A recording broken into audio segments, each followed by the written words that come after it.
ਸਤਿ ਸ਼੍ਰੀ ਅਕਾਲ ਪਿਆਰੇ ਵਿਦਿਆਰਥੀਓ ਅਤੇ ਅਧਿਆਪਕ ਸਾਥੀਓ।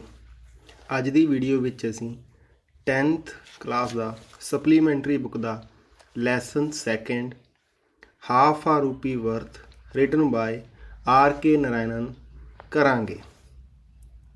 ਇਸ ਵੀਡੀਓ ਵਿੱਚ ਅਸੀਂ ਕੰਪਲੀਟ ਕੁਐਸਚਨ ਆਨਸਰ, MCQs ਅਤੇ ਲੈਸਨ ਦੀ ਸਟੋਰੀ ਨੂੰ ਜਿਸਟ ਦੇ ਵਿੱਚ ਵਿਦ ਫੋਟੋਗ੍ਰਾਫਸ ਦੇਖਾਂਗੇ। ਆਓ ਸ਼ੁਰੂ ਕਰਦੇ ਹਾਂ। ਇਸ ਤੋਂ ਪਹਿਲਾਂ ਦੀਆਂ ਵੀਡੀਓਜ਼ ਦੇਖਣ ਦੇ ਲਈ ਡਿਸਕ੍ਰਿਪਸ਼ਨ ਬਾਕਸ ਦੇ ਵਿੱਚ ਨੀਚੇ ਜਾ ਕੇ ਸਾਰੇ ਲਿੰਕਸ ਦਿੱਤੇ ਹੋਏ ਨੇ, ਜਿਸ ਤੁਸੀਂ ਇੰਗਲਿਸ਼ ਦੀਆਂ ਵੀਡੀਓਜ਼ ਦੇਖ ਸਕਦੇ ਹੋ ਜੇਕਰ ਤੁਸੀਂ ਮਿਸ ਕੀਤੀਆਂ ਹਨ। ਜੇਕਰ ਤੁਸੀਂ ਸਾਡਾ ਚੈਨਲ GSSS ਸਕੂਲਰੀਆਂ ਹਾਲੇ ਤੱਕ ਸਬਸਕ੍ਰਾਈਬ ਨਹੀਂ ਕੀਤਾ ਤਾਂ ਪਲੀਜ਼ ਰੈੱਡ ਬਟਨ ਨੂੰ ਦਬਾ ਕੇ ਸਬਸਕ੍ਰਾਈਬ ਕਰ ਲਓ ਅਤੇ ਨਾਲ ਦੇ ਬੈਲ ਆਈਕਨ ਨੂੰ ਦਬਾ ਲਓ ਤਾਂ ਕਿ ਆਉਣ ਵਾਲੀਆਂ ਵੀਡੀਓਜ਼ ਤੁਹਾਡੇ ਕੋਲੇ ਸਭ ਤੋਂ ਪਹਿਲਾਂ ਪਹੁੰਚ ਸਕਣ। ਇਸ ਤੋਂ ਇਲਾਵਾ ਸਾਡੇ ਸਕੂਲ ਦਾ ਫੇਸਬੁੱਕ ਪੇਜ ਵੀ ਤੁਸੀਂ ਲਾਈਕ ਕਰ ਲਓ ਤਾਂ ਕਿ ਤੁਹਾਨੂੰ ਜਨਰਲ ਨੌਲੇਜ, ਸਕੂਲ ਦੀਆਂ ਗਤੀਵਿਧੀਆਂ ਨਾਲ ਜੁੜੀਆਂ ਰੋਜ਼ਾਨਾ ਪੋਸਟਾਂ ਦੇਖ ਸਕੋ। ਧੰਨਵਾਦ। ਆਓ ਵੀਡੀਓ ਸ਼ੁਰੂ ਕਰਦੇ ਹਾਂ। ਇਸ ਲੈਸਨ ਦਾ ਜੋ ਮੇਨ ਕੈਰੈਕਟਰ ਹੈ ਉਹ ਹੈ ਸੁਬਈਆ। ਉਸਦੇ ਪਰਿਵਾਰ ਦੇ ਬਾਰੇ ਆਪਾਂ ਜਾਣੀਏ ਤਾਂ ਤਸਵੀਰ 'ਚ ਤੁਸੀਂ ਦੇਖ ਰਹੇ ਹੋ ਕਿ ਖੱਬੇ ਪਾਸੇ ਸੁਬਈਆ ਹੈ ਜੋ ਕਿ ਇੱਕ ਬਿਜ਼ਨਸਮੈਨ ਹੈ, ਵਪਾਰੀ ਹੈ, ਚੌਲਾਂ ਦਾ ਵਪਾਰੀ ਹੁੰਦਾ ਹੈ। ਇੱਕ ਉਸਦੀ ਪਤਨੀ ਹੈ ਅਤੇ ਉਸਦੇ 5 ਬੇਟੇ ਹਨ। ਇਹ ਉਸਦਾ ਪਰਿਵਾਰ ਹੈ। ਆਓ ਇਸ ਦੇ ਬਚਪਨ ਦੇ ਬਾਰੇ ਅਤੇ ਹੋਰ ਜਾਣਦੇ ਹਾਂ। ਸੁਬਈਆ ਦਾ ਬਚਪਨ ਆਪਣੇ ਪਿਤਾ ਦੇ ਨਾਲ ਦੁਕਾਨ 'ਤੇ ਕੰਮ ਕਰਦੇ ਗੁਜ਼ਰਦਾ ਹੈ। ਉਸਦਾ ਪਿਤਾ ਬੜਾ ਸਖਤ ਆਦਮੀ ਸੀ ਜੋ ਕਿ ਸੁਬਈਆ ਨੂੰ ਕੰਟਰੋਲ ਵਿੱਚ ਰੱਖਣ ਦੇ ਲਈ ਹਰ ਸਮੇਂ ਉਸ 'ਤੇ ਨਿਗਰਾਨੀ ਰੱਖਦਾ ਅਤੇ ਦੁਕਾਨ ਵਿੱਚ ਉਸ ਤੋਂ ਕੰਮ ਕਰਵਾਉਂਦਾ। ਉਸ ਨੂੰ ਚੌਲਾਂ ਦੇ ਬਾਰੇ, ਹੋਰ ਚੀਜ਼ਾਂ ਦੇ ਬਾਰੇ, ਵਪਾਰ ਦੇ ਬਾਰੇ ਜਾਣਕਾਰੀ ਦਿੰਦਾ ਰਹਿੰਦਾ ਸੀ। ਪਰ ਸੁਬਈਆ ਬਾਕੀ ਬੱਚਿਆਂ ਦੇ ਵਾਂਗ ਬਾਹਰ ਬਾਜ਼ਾਰਾਂ ਦੇ ਵਿੱਚ ਘੁੰਮਣ, ਸਿਨੇਮਾ ਦੇਖਣ, ਫੁੱਟਬਾਲ ਮੈਚ ਦੇਖਣ, ਰੈਸਲਿੰਗ ਮੈਚ ਦੇਖਣ ਦਾ ਸ਼ੌਂਕ ਰੱਖਦਾ ਸੀ, ਪਰ ਉਸ ਨੂੰ ਬਾਹਰ ਨਹੀਂ ਜਾਣ ਦਿੱਤਾ ਜਾਂਦਾ ਸੀ। ਇਸ ਕਰਕੇ ਬਚਪਨ ਦੇ ਦਿਨਾਂ ਦੇ ਵਿੱਚ ਉਹ ਚੌਲਾਂ ਦੀਆਂ ਬੋਰੀਆਂ ਨੂੰ, ਚੌਲਾਂ ਦੇ ਵਪਾਰ ਨੂੰ ਪਸੰਦ ਨਹੀਂ ਕਰਦਾ ਸੀ। ਆਓ ਅੱਗੇ ਚੱਲਦੇ ਹਾਂ। ਹਿਸ ਬਿਜ਼ਨਸ। ਹੁਣ ਉਸਦੇ ਪਿਤਾ ਦੀ ਮੌਤ ਤੋਂ ਬਾਅਦ ਸੁਬਈਆ ਨੇ ਜਿਹੜਾ ਵਪਾਰ ਸੀ ਉਹ ਉਸ ਆਪਣੇ ਪਿਤਾ ਤੋਂ ਵੀ ਵਧੀਆ ਚਲਾਉਣਾ ਹੈ ਜਿਹੜਾ ਉਹ ਸ਼ੁਰੂ ਕੀਤਾ। ਉਸਦੀ ਦੁਕਾਨ ਮੇਨ ਚੌਂਕ ਦੇ ਵਿੱਚ ਸੀ ਜਿਸ ਦੇ ਵਿੱਚ ਹਰ ਕਿਸਮ ਦਾ ਚੌਲ, ਮਹਿੰਗੇ ਤੋਂ ਮਹਿੰਗਾ ਅਤੇ ਸਸਤੇ ਕਿਸਮ ਦਾ ਚੌਲ ਪ੍ਰਾਪਤ ਕੀਤਾ ਜਾ ਸਕਦਾ ਸੀ। ਮੁੱਖ ਗੱਲ ਇਹ ਹੈ ਕਿ ਜਿਸ ਸਮੇਂ ਸੋਕਾ ਪਿਆ ਹੁੰਦਾ ਸੀ, ਭਾਵ ਫਸਲਾਂ ਨਹੀਂ ਹੁੰਦੀਆਂ ਸੀ, ਤਾਂ ਉਸ ਸਮੇਂ ਵੀ ਸੁਬਈਆ ਕੋਲੇ ਹੈ ਜਿਹੜਾ ਚੌਲ ਉਹ ਸਟਾਕ ਕੀਤੇ ਹੁੰਦੇ ਸੀ, ਸਟੋਰ ਕਰਕੇ ਰੱਖੇ ਹੁੰਦੇ ਸੀ। ਤਾਂ ਇਸ ਦੀ ਦੁਕਾਨ ਦੇ ਉੱਪਰ ਹਮੇਸ਼ਾ ਜਿਹੜੇ ਚੌਲ ਸੀ ਉਹ ਮਿਲਦੇ ਸੀ, ਜਮ੍ਹਾਂ ਕੀਤੇ ਹੋਏ ਚੌਲ ਸੀ ਜਿਹੜੇ ਉਹ ਮਿਲਦੇ ਸੀ। ਬਹੁਤ ਹੀ ਇੱਕ ਆਪਾਂ ਕਹਿ ਦਈਏ ਚਲਾਕ, ਸੁਲਝਿਆ ਹੋਇਆ ਇੱਕ ਉਹ ਵਪਾਰੀ ਸੀ।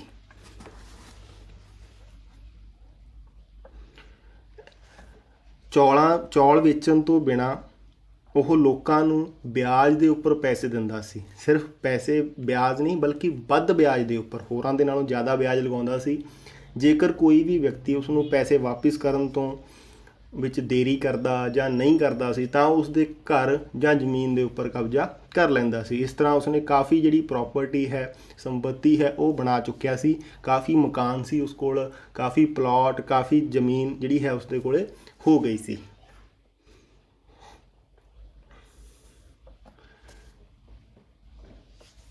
ਇੰਨੇ ਨੂੰ ਇੱਕ ਸਰਕਾਰ ਹੈ ਜਿਹੜੀ ਇੱਕ ਕਾਨੂੰਨ ਲੈ ਕੇ ਆਉਂਦੀ ਹੈ ਜਿਸ ਦੇ ਆਧਾਰ ਦੇ ਉੱਪਰ ਚੌਲਾਂ ਦੀਆਂ ਜਾਂ ਹੋਰ ਵਸਤਾਂ ਦੀਆਂ ਜਿਹੜੀਆਂ ਕੀਮਤਾਂ ਨੇ ਉਹ ਸਰਕਾਰ ਤੈਅ ਕਰ ਦਿੰਦੀ ਹੈ, ਜਿਸ ਨਾਲ ਸੁਬਈਆ ਦੀ ਮੁਸ਼ਕਿਲ ਹੈ ਜਿਹੜੀ ਉਹ ਵੱਧ ਜਾਂਦੀ ਹੈ।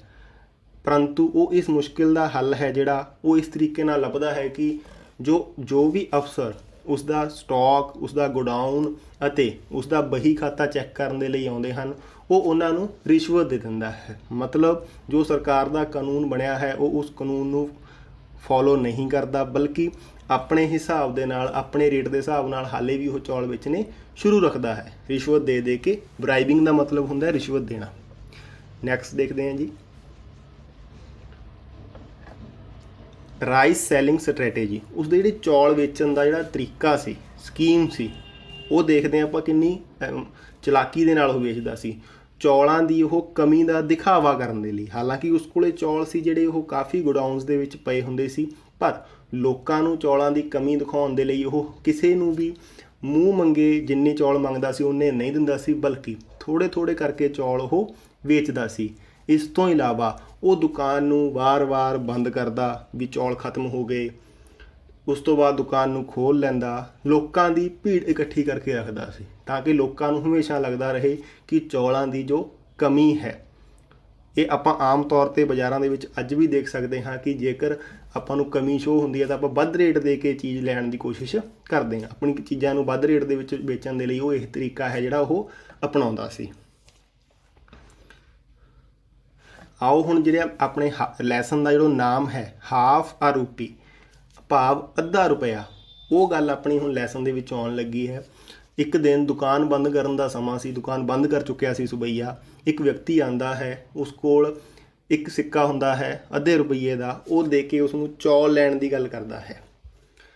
ਉਹ ਜਿਹੜਾ ਵਿਅਕਤੀ ਹੈ ਉਹ ਵਾਸਤੇ ਪਾਉਂਦਾ ਹੈ ਕਿ ਘਰ ਵਿੱਚ ਉਸਦੀ ਮਾਂ ਅਤੇ ਉਸਦੇ ਬੱਚੇ ਨੇ ਜਿਹੜੇ ਉਹ ਭੁੱਖੇ ਨੇ, ਉਸਦੇ ਘਰ ਕੋਈ ਵੀ ਅਨਾਜ ਨਹੀਂ ਹੈ, ਕਿਰਪਾ ਕਰਕੇ ਉਸ ਨੂੰ ਚੌਲ ਦਿੱਤੇ ਜਾਣ। ਸੁਬਈਆ ਨਾ ਨੁੱਕਰ ਕਰਦਾ ਹੈ ਸ਼ੁਰੂਆਤ ਦੇ ਵਿੱਚ ਅਤੇ ਅੰਤ ਨੂੰ ਅੱਧੇ ਰੁਪਈਏ ਦੇ ਬਦਲੇ ਅੱਧਾ ਸੇਰ, ਭਾਵ ਅੱਧਾ ਕਿਲੋ ਚੌਲ ਹੈ ਜਿਹੜੇ ਉਹ ਦੇਣੇ ਮੰਨ ਜਾਂਦਾ ਹੈ ਅਤੇ ਉਸ ਵਿਅਕਤੀ ਨੂੰ ਉਸੇ ਜਗ੍ਹਾ ਦੇ ਉੱਪਰ ਖਿਲਾਰ ਕੇ ਖੁਦ ਇੱਕ ਗੋਡਾਊਨ ਦੇ ਵਿੱਚ ਜਿਹੜੇ ਚੌਲ ਲੈਣ ਦੇ ਲਈ ਚਲਾ ਜਾਂਦਾ ਹੈ। ਪਰੰਤੂ ਉਸ ਵਿਅਕਤੀ ਨੂੰ ਕਹਿੰਦਾ ਹੈ ਕਿ ਮੈਂ ਕਿਸੇ ਦੂਸਰੇ ਵਿਅਕਤੀ ਤੋਂ ਚੌਲ ਲਿਆ ਕੇ ਦਿੰਦਾ ਹਾਂ। ਮੈਨ ਵੇਟਿੰਗ ਸੁਬਈਆ, ਉਹ ਵਿਅਕਤੀ ਹੈ ਜਿਹੜਾ ਉਹ ਉੱਥੇ ਚੁੱਪਚਾਪ ਖੜਾ ਉਡੀਕਦਾ ਰਹਿੰਦਾ ਹੈ, ਪਰੰਤੂ ਸੁਬਈਆ ਵਾਪਿਸ ਨਹੀਂ ਆਉਂਦਾ। ਕਾਫੀ ਦੇਰ ਹੋ ਜਾਂਦੀ ਹੈ। ਉਸ ਤੋਂ ਬਾਅਦ ਜਿਹੜਾ ਵਿਅਕਤੀ ਹੈ ਉਹ ਸੁਬਈਆ ਦੇ ਘਰ ਜਾਂਦਾ ਹੈ ਅਤੇ ਉਸ ਦੀ ਪਤਨੀ ਤੋਂ ਪਤਾ ਕਰਦਾ ਹੈ ਕਿ ਕੀ ਸੁਬਈਆ ਇੱਥੇ ਆਇਆ ਹੈ। ਤਾਂ ਉਸ ਦੀ ਪਤਨੀ ਹੈਰਾਨ ਹੋ ਕੇ ਕਹਿੰਦੀ ਹੈ ਕਿ ਉਹ ਇੱਥੇ ਨਹੀਂ ਆਇਆ।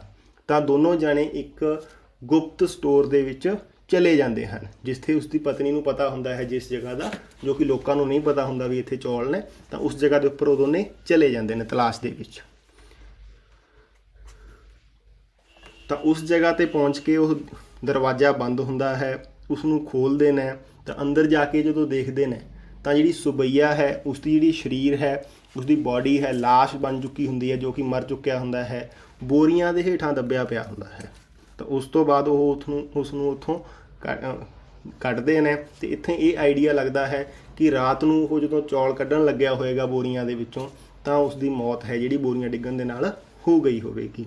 ਤਾਂ ਇੱਥੇ ਆਪਾਂ ਸਟੋਰੀ ਦਾ ਅੰਤ ਦੇਖਦੇ ਹਾਂ ਕਿ ਉਹ ਕਿਸ ਤਰ੍ਹਾਂ ਚੌਲਾਂ ਦੇ ਬਿਜ਼ਨਸ ਦੇ ਵਿੱਚ ਚੌਲਾਂ ਦੇ ਨਾਲ ਹੀ ਉਸਨੇ ਸਾਰਾ ਜਿਹੜਾ ਹੈ ਆਪਦਾ ਕਾਰੋਬਾਰ ਖੜਾ ਕੀਤਾ ਸੀ ਅਤੇ ਉਹ ਇੱਕ ਇੱਕ ਕਰਕੇ ਕਿਸ ਤਰ੍ਹਾਂ ਲੋਕਾਂ ਨਾਲ ਬੇਈਮਾਨੀ ਵੀ ਕਰਦਾ ਸੀ, ਰੇਟ ਵੱਧ ਲਗਾ ਕੇ ਜਾਂ ਹੋਰ ਕਰਕੇ, ਅਤੇ ਮੌਤ ਵੀ ਉਸ ਦੀ ਚੌਲਾਂ ਦੇ ਥੱਲੇ ਆ ਕੇ ਹੀ ਹੁੰਦੀ ਹੈ। ਆਓ ਇਸ ਦੇ MCQs ਤੇ ਕੁਐਸਚਨ ਆਨਸਰ ਜੋ ਐਗਜ਼ਾਮੀਨੇਸ਼ਨ ਪੁਆਇੰਟ ਆਫ ਵਿਊ ਤੋਂ ਨੇ ਉਹ ਕਰੀਏ।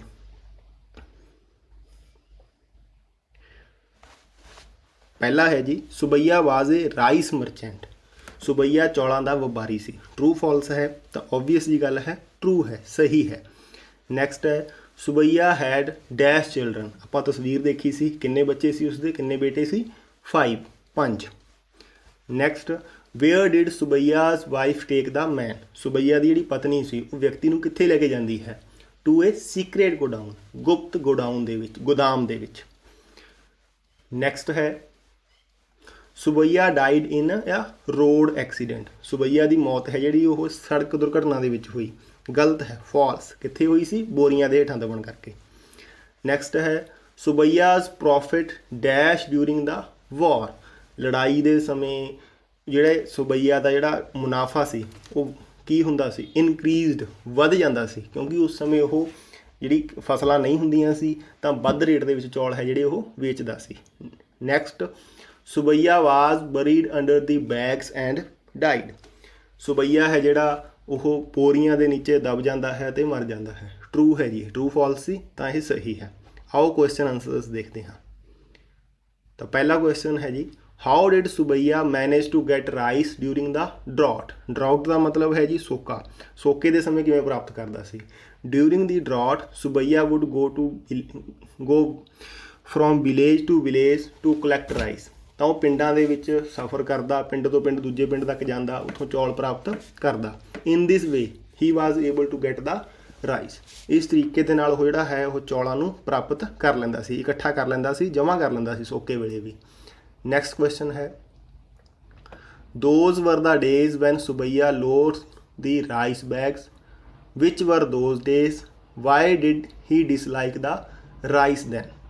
ਮਤਲਬ ਹੈ ਜੀ ਪੰਜਾਬੀ 'ਚ ਉਹ ਕਿਹੜੇ ਦਿਨ ਸੀਗੇ ਜਦੋਂ ਉਹ ਚੌਲਾਂ ਦੇ ਬੋਰੀਆਂ ਨੂੰ ਨਫ਼ਰਤ ਕਰਦਾ ਸੀ ਅਤੇ ਉਹ ਕਿਉਂ ਨਫ਼ਰਤ ਕਰਦਾ ਸੀ? ਆਪਾਂ ਸਟੋਰੀ 'ਚ ਦੇਖਿਆ ਸੀ ਵੈਨ ਹੀ ਵਾਜ਼ ਯੰਗ, ਜਦੋਂ ਉਹ ਬੱਚਾ ਸੀ, ਨੌਜਵਾਨ ਸੀ, ਉਸ ਸਮੇਂ ਉਹ ਨਫ਼ਰਤ ਕਰਦਾ ਸੀ। He like football, cinema, matches, match ਦੇਖਣੇ ਪਸੰਦ ਕਰਦਾ ਸੀ, ਫੁੱਟਬਾਲ ਪਸੰਦ ਕਰਦਾ ਸੀ, ਸਿਨੇਮਾ ਪਸੰਦ ਕਰਦਾ ਸੀ। But his father does not allow him to leave shop, ਪਰੰਤੂ ਉਸਦਾ ਪਿਤਾ ਹੈ ਜਿਹੜਾ ਉਹ ਉਸਨੂੰ ਦੁਕਾਨ ਛੱਡ ਕੇ ਜਾਣ ਨਹੀਂ ਦਿੰਦਾ ਸੀ। ਸੋ ਹੀ ਲੋਥ ਦੀ ਰਾਈਸ ਬੈਗਸ, ਇਸ ਕਰਕੇ ਉਹ ਨਫ਼ਰਤ ਕਰਦਾ ਸੀ ਆਪਣਾ ਚੌਲਾਂ ਦੇ ਬੋਰੀਆਂ। ਨੈਕਸਟ ਕੁਐਸਚਨ ਹੈ ਜੀ, what is the meaning of statement rice was in his blood? ਇਸ ਸਟੇਟਮੈਂਟ ਦਾ ਕੀ ਮਤਲਬ ਹੈ ਕਿ ਜਿਹੜਾ ਚੌਲ ਨੇ ਉਸਦੇ ਖੂਨ ਵਿੱਚ ਸੀ। Subbaiah had spent all his days in the rice shop with his father. Subbaiah ਦਾ ਬਚਪਨ ਹੈ ਜਿਹੜਾ ਸਾਰੇ ਦਿਨ ਨੇ ਉਹ ਚੌਲਾਂ ਦੀ ਦੁਕਾਨ ਦੇ ਵਿੱਚ ਹੀ ਲੰਘੇ ਹੁੰਦੇ ਨੇ। ਹੀ ਨੋ ਆਲ ਅਬਾਊਟ ਰਾਈਸ, ਉਹ ਹਰ ਚੀਜ਼ ਜਾਣਦਾ ਸੀ ਚੌਲਾਂ ਦੇ ਬਾਰੇ। ਐਂਡ ਰਾਈਸ ਬਿਜ਼ਨਸ, ਅਤੇ ਚੌਲਾਂ ਦੇ ਵਪਾਰ ਦੇ ਬਾਰੇ। ਸੋ rice was in his blood, ਤਾਂ ਆਪਾਂ ਇਹ ਕਹਿ ਸਕਦੇ ਹਾਂ ਕਿ ਉਸਦੇ ਖੂਨ ਦੇ ਵਿੱਚ ਸੀ ਚੌਲ। ਨੈਕਸਟ ਕੁਐਸਚਨ ਹੈ ਜੀ, how did the Subbaiah's profit increase during the war? Did he follow the rules led by government? How did he tackle the officers? ਤਾਂ ਇਹ ਕੁਐਸਚਨ ਦਾ ਮਤਲਬ ਹੈ ਕਿ ਯੁੱਧ ਦੇ ਸਮੇਂ, ਲੜਾਈ ਦੇ ਸਮੇਂ ਸੁਬਈਆ ਦਾ ਜਿਹੜਾ ਮੁਨਾਫਾ ਹੈ ਉਹ ਕਿਸ ਤਰ੍ਹਾਂ ਵੱਧ ਜਾਂਦਾ ਸੀ, ਕੀ ਉਹ ਸਰਕਾਰ ਦੇ ਕਾਨੂੰਨਾਂ ਨੂੰ ਮੰਨਦਾ ਸੀ ਅਤੇ ਉਹ ਅਫਸਰਾਂ ਦੇ ਨਾਲ ਕਿਸ ਤਰ੍ਹਾਂ ਉਹਨਾਂ ਦਾ ਹੱਲ ਕਰਦਾ ਸੀ।